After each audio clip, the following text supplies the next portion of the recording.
시편 63편입니다.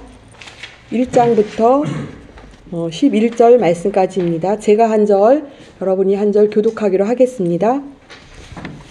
하나님이여, 주는 나의 하나님이시라. 내가 간절히 주를 찾되 물이 없어 마르고 황폐한 땅에서 내 영혼이 주를 갈망하며 내 육체가 주를 앙모하나이다. 내가 주의 권능과 영광을 보기 위하여 이와 같이 성소에서 주를 바라보았나이다. 주의 인자하심이 생명보다 나음으로 내 입술이 주를 찬양할 것이라. 이러므로 나의 평생에 주를 송축하며 주의 이름으로 말미암아 나의 손을 들이리이다. 골수와 기름진 것을 먹음과 같이 나의 영혼이 만족할 것이라. 나의 입이 기쁜 입술로 주를 찬송하되 내가 나의 침상에서 주를 기억하며 새벽에 주의 말씀을 작은 소리로 웃을 때에 하오니 주는 나의 도움이 되셨음이라. 내가 주의 날개 그늘에서 즐겁게 부르리이다. 나의 영혼이 주를 가까이 따르니 주의 오른손이 나를 붙드시거니와 나의 영혼을 찾아 멸하려 하는 그들을 땅 깊은 곳에 들어가며 칼의 새벽에 넘겨져 승냥이의 먹이가 되리이다. 11절 합독하겠습니다. 왕은 하나님을 즐거워하리니 주께 맹세한 자마다 자랑할 것이니라. 거짓말하는 자의 입은 막히리로다. 아멘. 이 시간 나영건 목사님 나오셔서 날마다 새 은혜를 주옵소서라는 제목으로 말씀 증거하실 때 은혜 많이 받으시기 바랍니다. 할렐루야. 아멘. 주님의 이름으로 축복하며 사랑합니다. 한 주간도 잘 또 승리하셨습니까? 아멘. 네. 자, 오늘 말씀 제목을 날마다 새 은혜를 주옵소서라는 제목으로 같이 은혜 나누길 바랍니다. 저는 그 말씀을 전할 때 제가 늘 매일매일 창세기서부터 이제 쭉 읽어 나가는데 매일 읽는 말씀에서 그 중에서 또 하나님이 제게 주신 감동을 가지고 말씀을 전할 때가 있고 또 그 말씀을 읽고 묵상하다 보면 거기서 파생된 또 말씀이 있어요. 그래서 그 말씀을 전할 때가 있어요. 그리고 또 한 가지는 로마서 1장 19절의 말씀처럼 하나님을 알만한 것이 그들에게 보이리니 또 하나님께서 그들에게 보이십니다. 그래서 늘 기도원에서 기도하면서 이렇게 할 때 또 하나님이 주시는 은혜가 있어요. 만물을 통해서. 그런데 오늘 본문 말씀이 거기에 해당되는 거예요. 기도원 성전 앞에 목단꽃이 있습니다. 목단꽃이. 근데 목단꽃이 얼마나 이쁘냐면 목단꽃이 색깔이 정말 예수님의 피 같아. 붉고 그 불꽃 진한 거 검정 가깝도록 그렇게 붉은 꽃이요. 근데 그 꽃이 일찍 져요. 한 일주일 열흘 이내로 지는데 그 성전 앞에서 지나가다 그것을 보고서 제가 또 은혜 받은 게 있어요. 그래서 그 말씀을 갖고 오늘 말씀을 나누기로 합니다.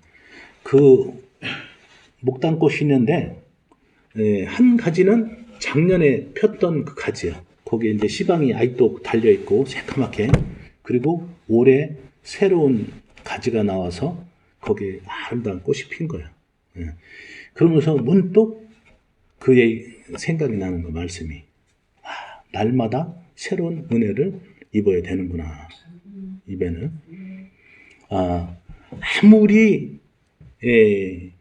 성령의 충만을 받은 사람도 사도 바울처럼 3층전을 갔다 온 사람도 날마다 하나님의 은혜를 입지 않으면 안 돼요. 그죠? 그 오면서 지금 차를 타고 오면서 오늘 말씀을 위해서 좀 하는데 또 하나님의 그런 또 말씀을 또 주시는 거예요. 뱀을 봐라. 뱀이 어떤가. 그런데 자 아무리 우리가 잔치집에 잘 가서 먹더라도 속된 표현으로 배 터지게 먹더라도 그 다음날 밥을 먹어야 안 먹어요. 또 먹죠. 그런데 뱀은 어때요? 뱀은 큰 동물을 하나 잡아먹으면 2개월, 3개월, 또 저쪽 아마존에 사는 아나콘다 같은 경우는 사슴 한 마리, 그런 어떤 소를, 물소 같은 걸 잡아먹으면 6개월 동안, 8개월 동안 안 먹는데. 응? 자, 뱀의 특성은 그렇습니다. 그런데 우리 살아있는 하나님의 자녀는 매일 하나님의 말씀을 먹고 하나님의 음성을 들어야 되는 줄 믿으시 바랍니다. 그래서 창세기 27장 28절에 보니까 이삭이 자기 아들 야곱을 축복할 때 뭐라고 하냐면 하늘의 이슬과 또 땅의 기름지음과 포도주와 풍성한 곡식이 내게 있을 것이며 이렇게 했다고. 그래서 저는 하늘의 이슬이 왜 이럴까 그걸 생각했는데, 왜 이왕이면은 이삭이 줄 때 이스라엘에서는 이른 비와 늦은 비의 은혜가 있어요. 그죠? 이른 비는 비가 팍 오고 늦은 비도 팍 오는 거예요. 장마같이. 그것처럼 하나님의 은혜도 막 막 풍성하게 장마비처럼 이렇게 부어주시면 좋은데 왜 하늘의 이슬이라고 했을까? 하늘의 이슬. 그걸 갖고 제가 한동안 묵상했어요.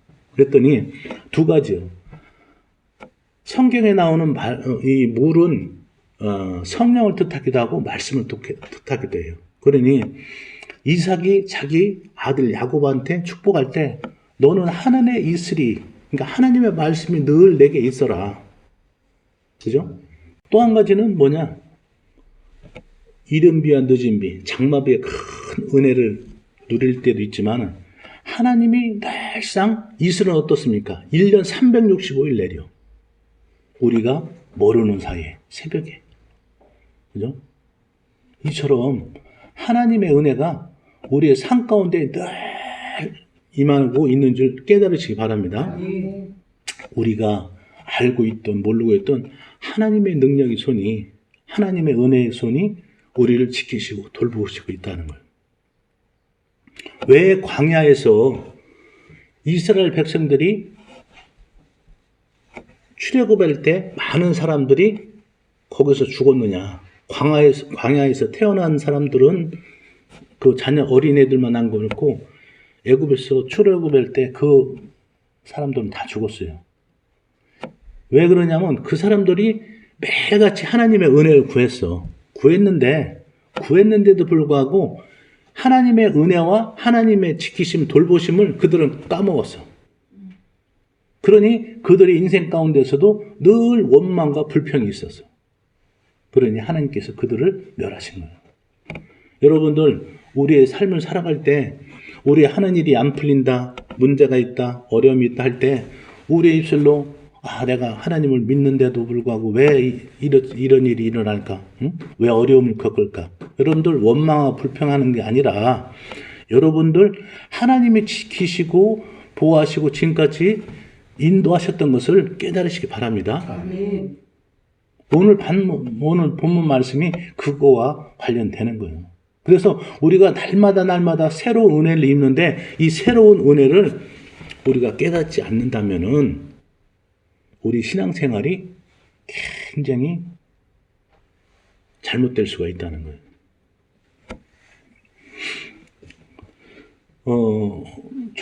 어느 교회에 초신자가 들어갔어요. 그리고 그 교회 평신다의 집사, 권사, 장로들이 그 새로운 신자를 축복하고 만나고 이제 격려하는 과정에서 그럽니다.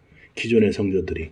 그래서 이제 새로운 성도가 하나님의 말씀을 먹고 목사님의 말씀을 듣고 은혜 받고 깨닫고 했다고 하고 기쁘고 그런 것을 하니까 기존의 성도들이 뭐라고 하냐면 나도 그전에 그랬어. 20년 전에 그랬어. 그것을 그렇다면은 역설적으로 말한다면은 지금 그분들은 그런 은혜를 누리고 있다? 못 누리고 있다? 못 누리고 있다는 거예요. 그것이 여러분들 신앙의 위험입니다. 위험성. 제가 언젠가도 말씀드렸지만 그 전에 80년대, 90년대는 이제 지금처럼 먹을 것이 없다 보니까 겨울철 되면은 산에 가서 개구리를 잡아서 동면하는 걸 잡아서 튀겨 먹기도 하고, 또 냄비에 매운탕처럼 끓여 먹기도 했어. 그런데 이 동면하는 개구리를 잡아서 냄비에 놓고서 끓이면은 이놈들이 아주 거기에 비몽사몽간 취해 있다가 어느 순간에 물이 뜨거우니까 쫙 뻗는 거야. 그래서 그것을 만세탕이라고 해서 만세탕. 한결같이 자기가 언제 죽을지도 모르고 거기에 맨 처음에는 뜨뜻하니까 나른하게 봄이 왔나 뭐 그렇겠나 뭐 생각했을 수도 있겠죠. 그러나 그 물이 끓는 순간 개구리는 쫙 뻗어서 죽는다. 그래서 만세탕. 자, 우리의 영혼도 이처럼 날마다 하나님이 우리를 말씀을 통해서 또 기도를 통해서 찬양을 통해서 인도하시고 또 가르쳐 주시고 그 부어주시는 은혜를 깨닫지 못하면은 신앙의 위험성이 온다는 거예요. 자, 오늘 시편 63편에는 이 다윗의 고백입니다. 다윗인데 이 다윗이 광야에서 지은 거예요. 광야에서. 다윗이란 사람이 무려 광야에서 광야 생활을 몇 년 했냐면은 16년간 했어요. 16년간. 1, 2년 광야에서 도망 다니고 전쟁하고 숨어 다니고 했던 것이 몇 년이라고요? 16년 했다고. 여기 1절에 보니까 자, 내가 간절히 주를 찾되 물이 없이 마르고 황폐한 땅에서 내 영혼이 주를 갈망하며 내 육체가 주를 앙무하나이다. 자, 그 광야라는 지역이 어때요? 물도 없고 황폐한 땅이죠. 그죠? 우리의 인생 가운데서도 우리의 삶 가운데서도 정말 물이 없고 황폐한 땅을 다닐 때가 많이 있어요. 물이라는 것은 뭐를 뜻합니까? 생명하고도 직결되잖아요. 물이 없으면. 그런 물도 없고 또 황폐한 땅에는 누가 있어요? 아무 나무 그늘이나 그런 것도 없고 쉴만한 것도 없고 또 나를 도와줄 만한 사람이 없다는 거예요. 거기에서 내가 누구를 찾는다? 내가 주를 간절히 찾는다 이거예요. 갈망하며, 그러니까 간절히 바라며, 그리고 주를 앙무하나이다. 앙무한다는 것을 사전적 의미는 우러러보며 사모한다는 거예요. 자, 어떤 소설이나 어떤 글을 논문이나 쓸 때 귀납법하고 연역법이 있어요. 연역법. 귀납법은 뭐냐? 귀납법은 첫 번째 처음 맨 문장 앞에 그 결론을 내는 거예요. 결론을. 그러니까 뭐라고 귀납법은 뭐냐? 예를 들어서 사람은 죽는다. 다 죽는다. 그리고 나서 전제로 해서 뭐라고 하죠? 진시황도 죽었고 네로 황제도 죽었고 그랬다. 그러니까 결론을 딱 내놓고 하는 것이 귀납법이에요. 근데 연역법은 뭐냐? 반대로 소전제. 누구도 죽고 누구 죽고 그러므로 결론 인간은 모두 다 죽는다는 그것이 이제 연역법인데 오늘 시편 63편은 하나님은 주는 나의 하나님이시라 내가 주를 간절히 찾는다. 그리고 내가 갈망하며 앙무하나이다. 이렇게 선포하는 거죠. 이것은 귀납법이요, 연역법이요. 귀납법이란 말. 그러니까 시편에 보면은 그런 다윗의 고백 중에서 이런 글귀가 많이 나와요. 먼저 결론을 내고 거기에 대해서 풀어나가는 거예요. 자, 첫 번째 그 어려운 상황, 물이 없고 황폐한 땅에서도 내가 주를 갈망하고 앙모하고 주를 의지하는 그 심정을 나타내는 것이 결론부터 내놓고 그러고 나서 그 밑으로 나가서 어떻게 내가 그것을 갈망하고 앙모하는지 풀어나가는 거예요. 자, 2절 봅니다. 2절 내가 주의 권능과 영광을 보기 위하여 이와 같이 성무새에서 주를 바라보았나이다. 자, 내가 주를 갈망하고 앙모하는데 그런 어떻게 그럼 아느냐? 2절 보니까 내가 주님의 권능과 영광, 나를 물이 없고 황폐한 땅에서 나를 건져주실 그 주님의 놀라우신 권능과 영광을 보기 위해서 내가 어디에서? 성소에서. 성소란 뜻은 뭐냐면은 여기 영어 성경에는 sanctuary라고 있어요. sanctuary 뜻은 뭐냐? 다양한 용도로 쓰이는데 먼저 피난처, 또 안식처, 또 그리고 성역 이런 뜻이에요. 예? 자, 여기서도 오늘 본문을 보면서 어떻게 쓰여졌는지 여러분과 같이 한번 또 은혜 나눌게요. 자, 여기에서 첫 번째는 성소에서 주를 어떻게 한다? 바라보았나이다. 여기서 성소에는 첫 번째 2절에서는 피난처란 뜻이에요. 피난처. 응? 자, 나에게 인생 가운데서 환난이나 시험이나 어려움 할 때 물이 없고 황폐한 땅에서 내가 피난처에서 주를 바라보는 거예요. 주를 왜? 주님의 권능과 영광이 내게 임함으로 말미암아 내가 물이 없고 황폐한 땅에서 나를 건져주신 것이 누구라는 걸? 주님이시라는 것, 하나님이시라는 것을 믿고 어디에서? 피난처에서 주를 바라본다는 거예요. 그런데 3절 한번 읽습니다. 시작. 주의 인자심이 생명보다 나음으로 내 입술을 찬양할 것이라. 자, 이 다윗은 지금 현재로는 위급한 상황이에요. 인생의 환난과 시험과 많은 생명을 헤아려는 자들 앞에서. 그런데 여기에서 3절에 보니까 주의 인자하심이 생명보다 나음으로 내 입술을 주를 찬양할 것이라. 여기서 인자하심은 영어 성문에 뭐라면 love라고 돼 있어요. love. 응? love better than the life라고 돼 있어요. 이 love라는 것은 뭐냐? 하나님이 우리를 사랑하시는 그 사랑을 뜻하는 거예요. 그 사랑이 better than the life, 나의 생명보다 더 귀중하다는 거예요. 비록 다윗이 지금 자기의 생사를 가르는 그 어려운 문제 가운데, 광야 가운데 자기 버려진 존재같이 위험한 가운데 있는데, 그래서 피난처 성소에서 주를 악망하고 갈망하고 악무하는데 3절에 보니까 그 고백이 뭐냐? 그런데 주님, 주의 사랑이 내 생명보다 더 귀중해요. 주님의 사랑이 내 생명보다 더 귀중하다는 거예요. 그러므로 말미암아 내가 어떻게 한다? 주를 찬양합니다. 왜? 주님은 우리가 지지난주에도 말씀드렸죠. 에베소 3장 1장 3절부터 14절까지 나눴죠.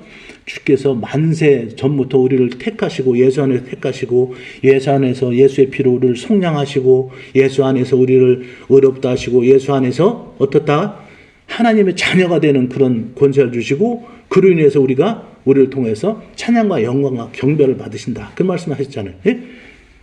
그런데 이 다윗은 자기의 삶 가운데 환난이나 어려움이나 문제가 왔는데 주님 가만히 보니까 주님의 사랑이 내 사랑보다 나의 삶보다 더 중요합니다.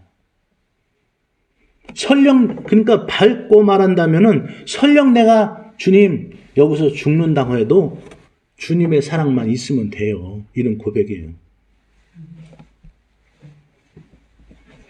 우리 신앙인들은 이런 고백이 정말 삶 가운데 있어야 돼요. 왜? 만세 전부터 우리를 택하시고 하나님의 자녀를 삼아주시고 예수 피로 구원해 주신 거 그 하나만을 해도 그런 주의 인자하심, 그런 주의 사랑이 내가 이 땅에 사는 어떤 생명보다 더 소중하다는 거예요. 그러니 내가 4절에 나의 평생의 주를 송축하며 주의 이름으로 말미암아 나의 손을 들리이다. 그 주님의 사랑만 갖고도 생각해 보니까 내 생명보다 그 주님의 사랑이 더 귀함으로 말미암아 내가 평생의 주를 송축하며 내가 나의 손을 든다. 우리는 흔히들 인생 앞에 어려움 앞에도 우리가 정말 기도하고 또 열심히 했는데도 어떤 문제가 해결되지 않고 하면 어떻습니까? 이런 다윗의 감사보다는 사실 원망이 나와요. 원망이. 그죠? 그런데 이 다윗은 수준이 한 단계 1점 높았다 이게요. 여러분들 깨닫는 은혜가 있으시기를 주의 이름으로 축원합니다. 아멘. 그래서 하나님이 다윗을 쓰셨을 때는 이 모습을 보고 쓰신 거예요. 그래서 역대상에서도 보면니까 정말 내가 너를 목자장에서 너를 택해서 이스라엘 주권자로 삼았고, 그리고 내 위에서 이스라엘의 왕위가 끊어지지 아니할 것이라.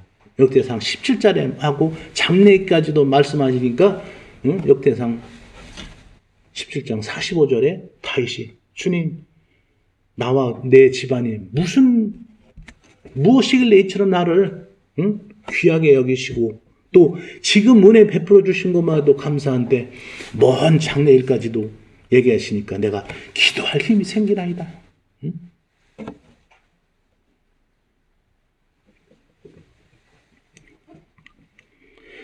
하나님은 말이에요. 우리가 때로는 거룩하고 높으신 분이라 우리가 감히 범접할 수 없고 거리감이 먼 것 같지만 하나님은 안 그래요. 하나님은 우리와 연인처럼 또 아버지와 아들처럼 그리고 친구처럼. 그래서 성경에 보면 예수님은 하나님이 아브라함을 갖다가 나에봇 아브라함이라고 그렇게 칭한 거예요. 나에봇 아브라함. 창조주 하나님이 피조물 아브라함한테 나에봇 아브라함이라고 한다고. 나의 친구. 그리고 나서 그 소돔과 고모라 땅을 멸할 때 내가 아브라함에게 내 아이 하려는 일을 숨기겠느냐. 그리고 나서 아브라함에게 저 소돔과 고모라가 그 죄가 관영해서 이제는 멸망시킨다니까 아브라함이 기도를 하잖아요. 하나님 왜 의인과 악인을 같이 멸하십니까? 그 성중에 의인이 40명 있으면 어떡하십니까? 그러니까 아브라함 기도를 들어주시잖아요. 만약에 의인이 40명 있으면 내가 그 성 멸하는 것을 내가 안겠다. 그러면 하나님 그 중에서 5명 빠지면 어떻습니까? 그래도 빠지고 해주겠다. 쭉쭉쭉 내려와서 10명까지 내려오잖아요. 그러고 나서 그 안에 성중에 의인 누구예요? 롯, 조카, 아브라함의 조카 롯을 그 가정을 구원시키잖아요. 자, 하나님은 이처럼 창조주이시면서도 정말 우리 피조물의 눈높이, 때로는 다정한 친구처럼, 아버지와 아들처럼, 때로는 영인처럼 우리에게 가까이 한다는 거예요. 이 다윗은 이런 하나님의 은혜를 알았어요. 구원의 은혜를 알았단 말이에요. 응?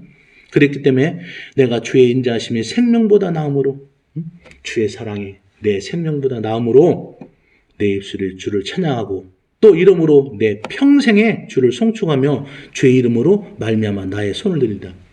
내가 비록 지금 물이 마르고 물이 없고 황폐한 땅에서 내가 환난과 고통 가운데 있더라도 주님의 사랑만 있으면 내가 평생 또 주를 송축하고 내가 손을 든다. 그리고 나서 또 그런 고백을 합니다. 5절 같이 읽습니다. 시작. 골수와 기름진 것을 먹은 같이 나의 영혼이 만족할 것이라. 나의 입이 기쁜 입술로 주를 찬양하되. 그렇습니다. 이 다윗은 뭐냐? 지금 영과 육 중에서도 영혼의 만족함을 택한 거예요. 그죠? 그래서 골수와 기름진 것들로 먹은 같이, 그 골수와 기름진 거 먹은 것은 육을 만족시키는 거잖아요. 육을 만족시키는 건데 나의 영혼이 만족하고 나의 입이 기쁜 입술로 주를 찬송한다. 이렇게 고백하는 거예요. 그리고 나서 6절 한번 읽습니다. 시작. 내가 나의 침상에서 주를 기억하며 새벽에 주의 말씀을 작은 소리로 들을 때 하오리니. 자, 이게 오늘 키포인트예요. 키포인트. 여러분들 아까 뭐라고 했어요? 성소라는 것이 영어로 생초리라고 했죠. 생초리는 피난처, 도피처, 안식처, 또 성역이라는 뜻을 갖고 있는데 오늘 여기서 보면 6절의 말은 아까는 성소라는 것은 2절에 있는 성소는 뭐예요? 성소는 아까 뭐라고 했어요? 피난처라고 했죠. 응?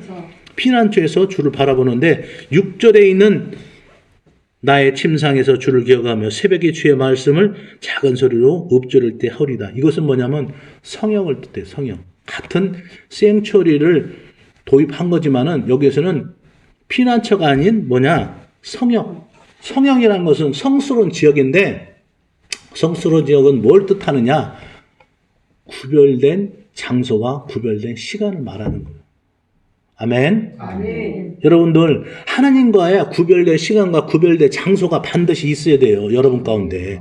예. 그런데 이 다윗은 그 중에서도 하루에 제일 시작이 어디요? 새벽이잖아요. 물론 이 성역이라는 것은 여러분들 하루에 뭐 점심때 뭐 하나님과를 만나도 되고 저녁 때 만나도 되지만은 이 이른 아침에 만물이 고요하고 자기의 모든 삶 가운데 일생의 일을 하기 전에 먼저 주님과의 만남이 필요하다는 거예요. 만남이.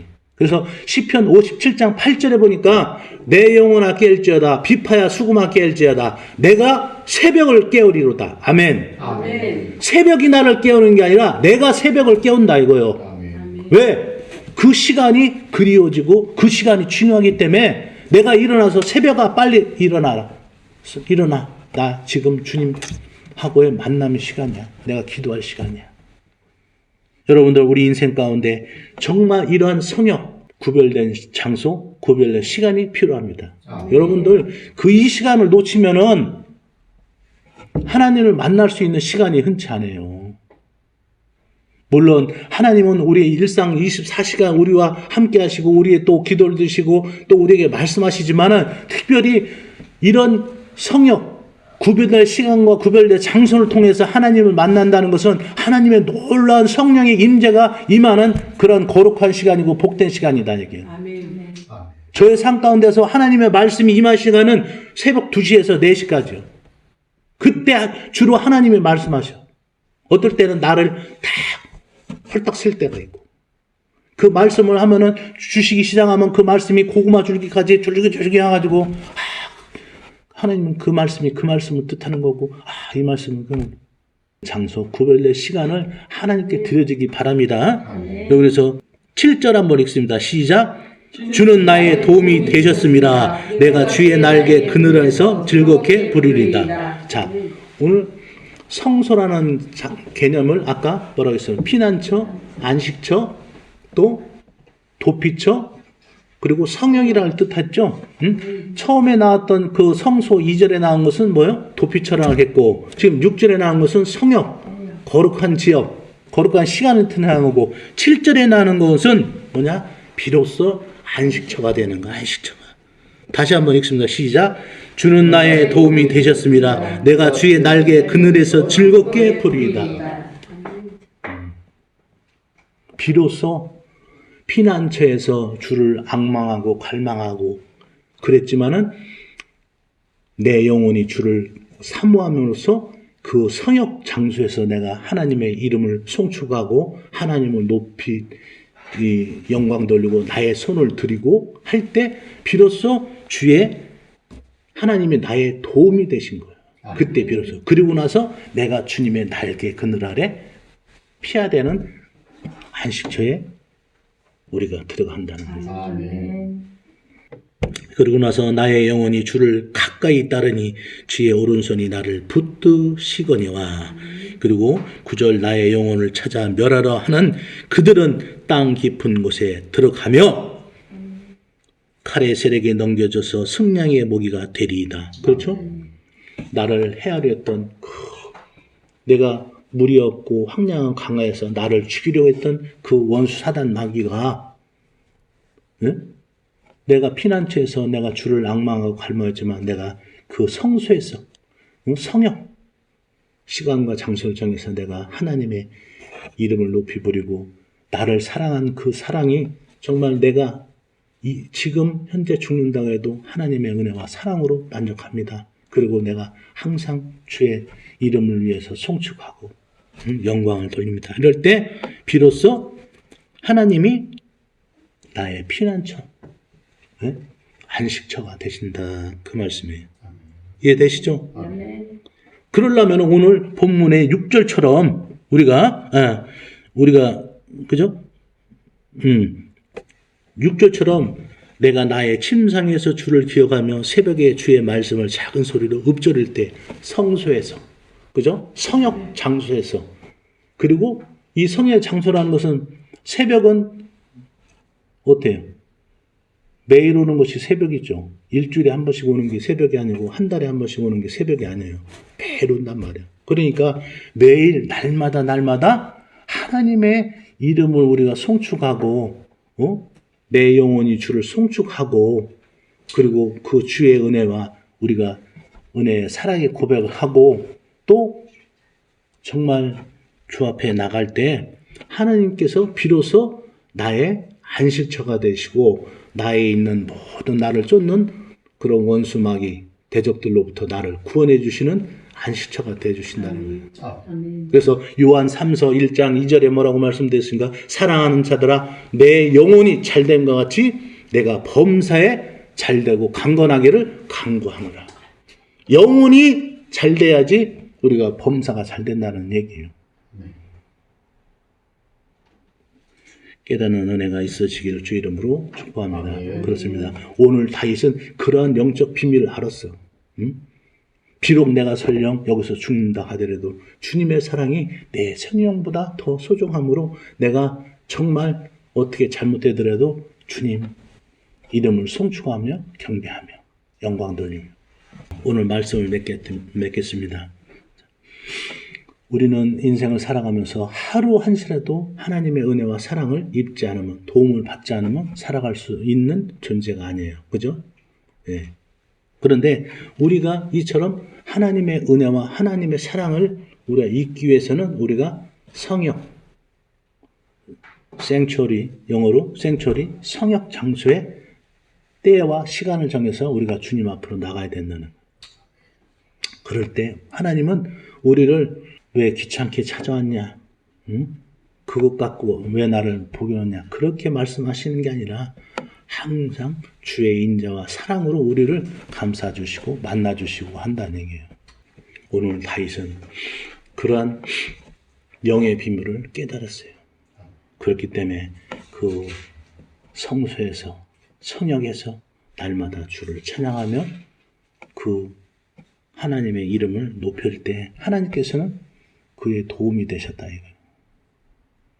여러분들도 하나님께서 여러분의 도움이 되시기를 간절히 바랍니다.